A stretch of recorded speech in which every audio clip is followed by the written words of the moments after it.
Welcome again. Today I'm going to do what I said I wouldn't do again. I'm going to look ahead to this Sunday's Gospel. But the reason is I've been asked to preach at a local church, so you're the guinea pigs. It's a setting where Jesus is by the lakeside and a large crowd is around him, and they start to pressure him, push him. So he asks Peter if he can get into his boat and have it just off the shore and preach from there.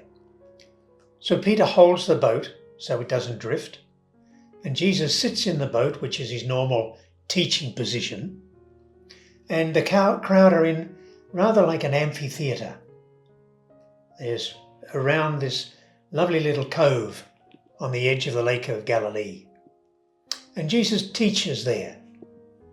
And when he finishes his teaching, he says to Peter, "Hey, put out into the deep and go for a catch." And this is the carpenter telling the seasoned fisherman who had fished all night and caught nothing. But Peter says, "All right, teacher, if you say that, we'll do it." So he and Andrew, with Jesus in the boat, head out into the deep, throw out their nets and get an miraculous catch of fish. So much so that they have to get James and John, their partners, to come out and with their boat and help bring the fish in.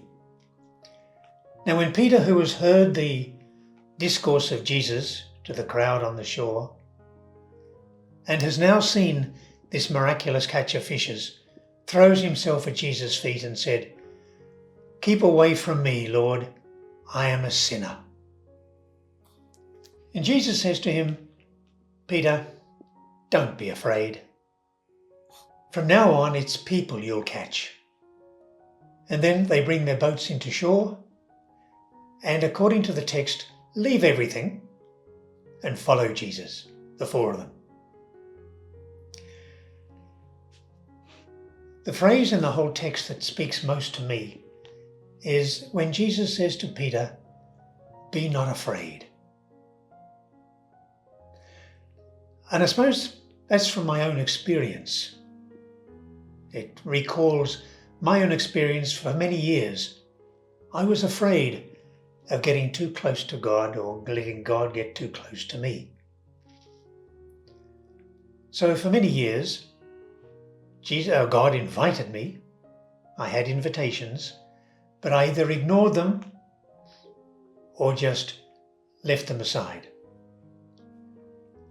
Until finally I said, "Look, are these invitations coming from my imagination or are they actually invitations?" And so I had to find out. And I found out that they were actual invitations. Because I was a little bit like a poem I read later on called The Hound of Heaven. And it's a long poem written by an English alcoholic drug addict many years ago. And he says he fled the Hound of Heaven, which is God. He fled him down the nights and down the days. He fled him down the labyrinthine ways of his own days. Yeah, that he fled from him because he was afraid lest having God, he must have naught besides. And I can identify with those sentiments. I was afraid of what it might involve.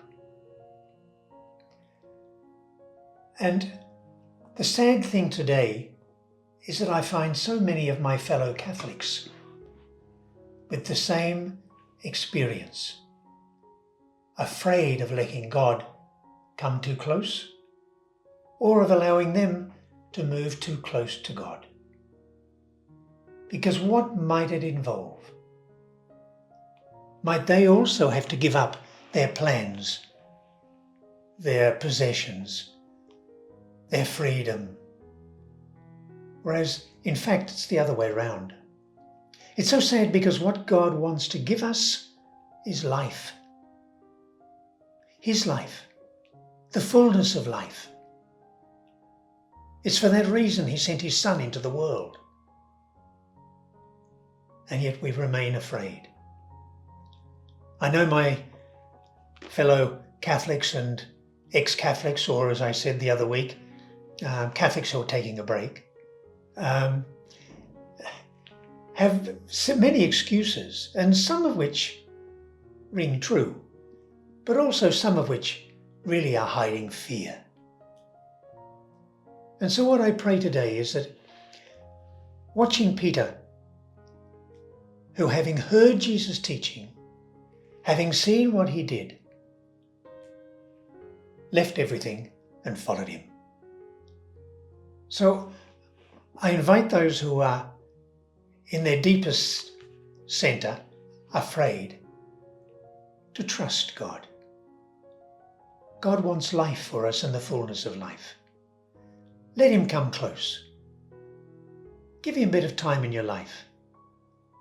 Follow Him in the way to which He invites you. And I'm not saying necessarily as a foreign missionary. No, but as a dedicated, committed Christian, Catholic. Okay? God bless you.